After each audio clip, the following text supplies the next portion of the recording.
Kembali lagi dengan saya Eka Ariyanti. Nah, pada video kali ini kita akan mengunjungi atau visit di salah satu klien kita yang menggunakan Accurate Software di bidang usaha properti. Klien tersebut bernama Casa Veranda Property. Sambil kita sharing mengenai penggunaan Accurate Software di bidang usaha properti, nanti kita juga akan berkesempatan untuk melihat-lihat unit rumah yang ditawarkan oleh perusahaan tersebut. Anda penasaran? Yuk ikuti kita terus!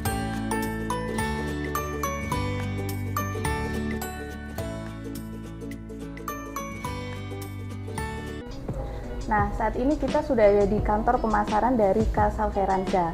Kita bersama dengan Mbak Triska ya, selaku accounting dari PT Kenvindo Agung Kencana, seperti itu. Nah, tidak lama ini kan dari Kenvindo sendiri ada pembelian Accurate Software nih Mbak, untuk kegiatan operasional di bidang usaha properti ya, seperti itu. Nah, ini mungkin dengan Bapak dan Ibu yang sedang menonton YouTube kita, jadi kita ini mau sharing-sharing aja gitu, gimana sih penerapan Accurate Software di bidang usaha yang Mbak Triska sekarang sedang jalani seperti itu. Oke, kita ngobrol-ngobrol santai aja ya Mbak ya. Iya. Nah, kalau untuk mengawali obrolan nih Mbak, kalau untuk PT Kenvindo Agung Kencana ini sudah berjalan sejak berapa lama sih Mbak? Kurang lebih dari tahun 2017 ya. PT Kenvindo itu naungin 2 perumahan. Kita ada Casa Veranda yang di Taman Pinang ini, sama Emerald Village yang di Gedangan. Oh, Sarjong. jadi ada Ya, dua, ini betul. salah satunya. Tapi di Casa Veranda ini juga dari 2017? Iya, betul. Oh, dari 2017 ya, oke. Nah, sebenarnya kalau untuk bidang usaha properti ini lebih ke memang jual beli aja seperti developer seperti itu, atau ada proses pembangunan, renovasi kayak kontraktor gitu atau gimana untuk di sini? Setahu saya kalau di Casa ini kita subkon kan ya. Oh, subkon. Jadi, Oke. jadi kita ke kontraktor kalau di Casa. Kalau di Emerald kita kontraktor sendiri. Jadi kita dari PT kita sendiri itu ada kontraktor. Jadi di Emerald kita jual beli pun kita juga pembangunan ikut kontraktor kita. Oh, oke. Gitu. Tapi kalau dari Casa Veranda sendiri lebih ke jual beli aja di Iya, sini. betul. Oh, oke. Sebenarnya kalau untuk alur operasional ini kita sharing ya Mbak ya. Mungkin Mbak kan dari accountingnya gitu kan. Untuk alur operasional sendiri di bidang usaha properti itu lebih seperti apa sih Mbak? Kalau dari sisi customer account sendiri kan lebih banyak ke perusahaan dagang nih.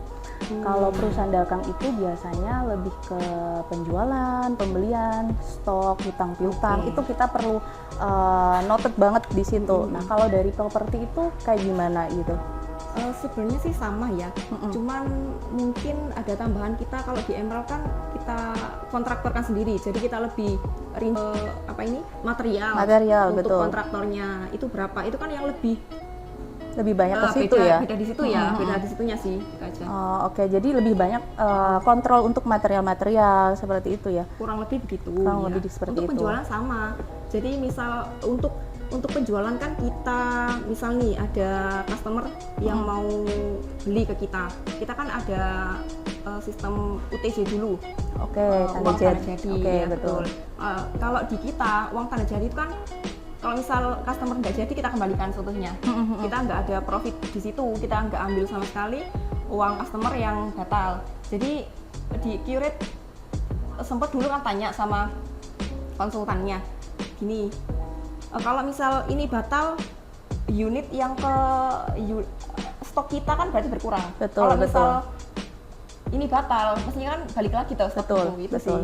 Oh, jadi lebih ke situ. Sebenarnya sama ya, jual beli aja, cuman lebih ke alurnya memang berbeda dengan perusahaan dagang biasa seperti itu. Oke. Jadi kalau ini stoknya lebih ke rumah ya, rumah. Oke. Tapi sebelum menggunakan Accurate Software nih Mbak, di sini masih menggunakan sistem manual atau ada software lain? Oh, manual kita masih pakai. Manual. Oke, berarti dari tahun 2017 itu masih manual. Manual semi pakai Excel atau seperti apa? Saya masuk itu Oktober ya. Itu saya masih pakai manual. Masih. Kalau yang dulu Saya masih pakai manual. Tapi mungkin Mbak bisa sharing sih sebenarnya apakah ada kendala nih di alur operasional yang menyebabkan kita harus pakai software nih atau seperti itu dari manajemen itu alasan apa gitu?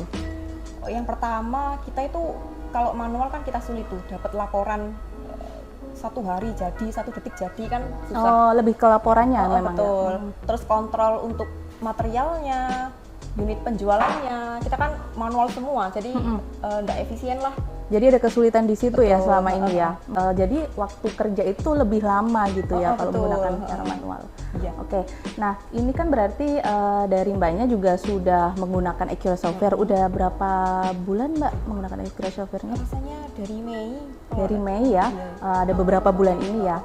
Nah, apa sih yang Mbak rasakan atau manajemen rasakan gitu pada saat peralihan nih menggunakan software dan sistem manual yang sebelumnya kayak gitu? Yang pertama itu kita ada kendala ya, karena kita ada konsultan keuangan sendiri. Oh, oke. Jadi di situ awal kita ada crash, ada tambahan untuk kontraktor. Oh, Itu betul. bukan Hanya jual beli, ya, betul. tapi membangun juga. Oke. Ya, jadi untuk peralihan itu, tapi ya nggak susah-susah amat gitu loh. Karena memang di Accurate kan sudah tertata tuh di modulnya kan ada Betul, sendiri. Iya, betul. itu sih. Jadi nggak terlalu apa ya, nggak terlalu Sulit gitu sulit, ya. betul. Oke. Tapi kalau untuk yang kendalanya tadi menyediakan laporan itu sudah tercover ya Mbak ya akhirnya ya. Sangat terbantu sih. Oh, oke. Tapi nih pertanyaan terakhir nih Mbak ya untuk menutup obrolan kita. Apa sih alasan dari perusahaan atau manajemen dari Kenvindo sendiri akhirnya memilih Accurate? Kan ada nih banyak nih beberapa software. Apakah sempat mereview software lain juga atau bagaimana tuh? Dulu saya pernah dengar dari Pak Agustinus, kita dulu pernah pakai software keuangan, cuman saya kurang tahu ya itu alasannya kenapa kok nggak bisa diterusin gitu loh. Jadi akhirnya kita cari-cari, akhirnya ketemu Accurate. Ya coba kita pakai Accurate dulu, bisa bantu kita atau enggak, bisa bantu operasional, iya kekurangan kita buat ngasih laporan. Jadi awalnya kita coba dulu, cuman setelah kita lihat modul-modul Accurate itu sama seperti apa yang kita inginkan, seperti yang kita mau gitu. Jadi ya terbantu banget sih kalau sama Accurate. Oh, oke. Berarti itu alasan pada akhirnya memutuskan untuk menggunakan Accurate gitu ya. Oke, itu aja Mbak untuk obrolan kita hari ini. Terima kasih Mbak Triska udah mau sharing-sharing gitu. Barangkali Bapak Ibu yang menonton sedang berada di manapun ya, kalau misalnya mau menggunakan Accurate pada bidang usaha properti, developer ataupun kontraktor dan sejenisnya, itu bisa banget gitu kan.